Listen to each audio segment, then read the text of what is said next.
CURT custom trailer to vehicle wiring harness is the ideal solution for installing trailer light wiring on your vehicle.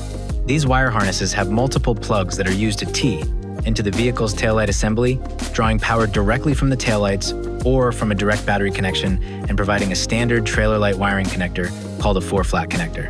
Connecting the wiring harness is simple.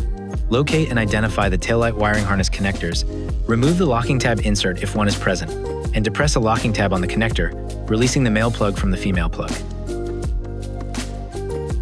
Then install the CURT T connectors into the taillight connectors that were just separated.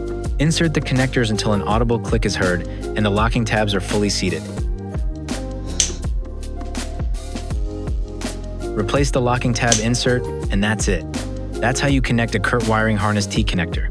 Visit our website for more information and to find the right CURT custom trailer wiring harness for your vehicle.